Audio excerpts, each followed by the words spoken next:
Today, we are going to look at blood types as an example of another type of inheritance, multiple alleles. In this type of inheritance, there are more than two alleles as options to be inherited. In our example of blood types today, there are actually 3 allele possibilities. Before we discuss how blood types are inherited, I would like to give you a little background on blood type in humans. This background information is not about how blood types are inherited, but it is interesting to understand. It might be something you are already curious about, and it provides you with an example of how what is inherited can affect the offspring. Do any of you know your own blood type, or have you at least heard of some of the blood types? The options for blood types in human are type A, type B, type AB, and type O. You may also have heard that if a person has an emergency and needs blood, it is very dangerous if they receive the wrong blood type.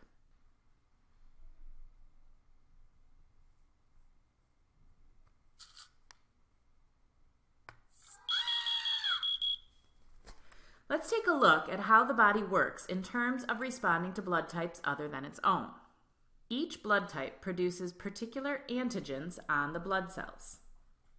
Type A blood cells have the A antigen, and let's say the A antigen is triangles like this. Type B has the B antigen, and let's say the B antigen is semicircles like this.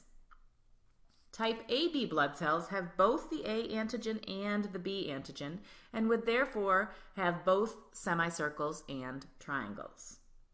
Type O is characterized by not carrying any antigens at all. So let's take a look at a person with type A blood. If you give them type B blood, they are not pleased. Type A blood cells have been spending their happy lives looking at triangles. It's all they know. They are not familiar with any other shapes and are ready to fight off anything they do not recognize. If you put type B semicircles with the type A triangles, type A revolts and says, "What?" Alarms are sounded. What are these semicircles? We've never seen such a thing. Invader, invader, attack, attack.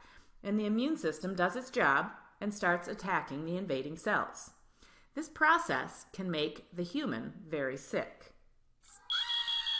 If you give a type A person type AB blood, a similar reaction happens.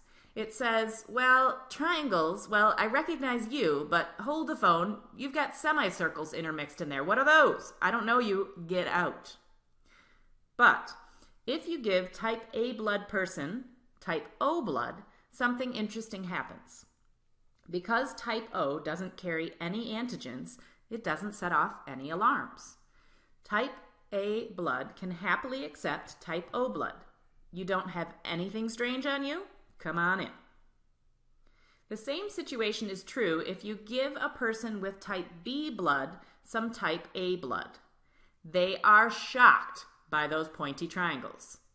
The type B blood says, "Excuse me, we are comfortable with semicircles in here. I don't recognize your sharp edges and I don't appreciate them." Give them type AB blood and they are okay with the semicircles but not okay with the triangles. And the immune system attacks. Now type O blood? Sure, no problem. Come on in. You don't have any weird antigens that I don't recognize. Now, let's take a look at the lucky type AB blood. For them, they've seen a lot in the world. Give them type A blood and they say, "Hey, we have some of those triangles, welcome." Give them type B blood and they say, "Ooh, semicircles. I'm familiar with those, come on in." And give them type O, no problem. No antigens, we're good. Type AB blood is what is called the universal receiver. They can receive blood from any blood type. They also can give to no other blood type except to AB, because they are alarming to everyone else but themselves. What about poor type O blood type? It's a scary, shocking world out there. Triangles? Semicircles? What are these antigen things? I'm really not comfortable with any of it. You give them type A blood and it says, "Triangles? Scary, attack." Give it type B blood. "I don't know what those semicircles are, please go away." And type AB blood, wow, that is just system overload. Type O blood can only accept blood from another type O blood. Everything else sets off alarms. Now, here's the kicker. Type O can give blood to any blood type.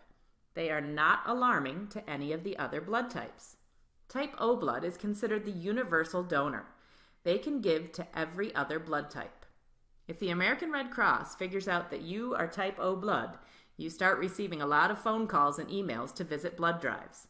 They want your blood because they know they could give it to any blood type in cases of emergency. So now let's take a look at how these blood types are inherited. There are 3 possible alleles in blood typing, A, B, and O, making this a multiple allele inheritance situation. The trait is still inherited by getting 1 allele from each parent, and it is still determined by 2 alleles. But this time we have more than 2 allele options. We have 3, A, B, and O. Blood typing is a great genetic example to go through because it kind of has it all. It has multiple alleles, it has codominance, and it has dominant recessive.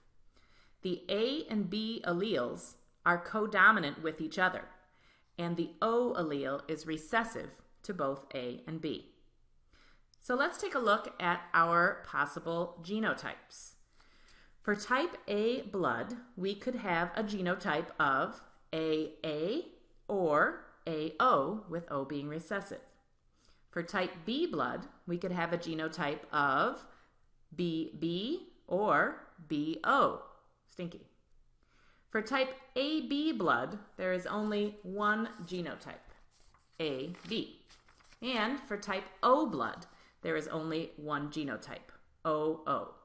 If either of the other alleles were present, they would show up, since O is recessive. So let's finish today with an attempt at a blood typing cross. If a person with type A blood, let's say genotype AO, is crossed with a person with type B blood, genotype BO, is it possible for them to have a child with type O blood? So on our Punnett square, we would place AO on one side and BO on the other. We would end up with a 25% chance of getting a person with type AB blood, a 25% chance of getting a child with type B blood, 25% chance of type A blood, and a 25% chance of getting a child with type O blood.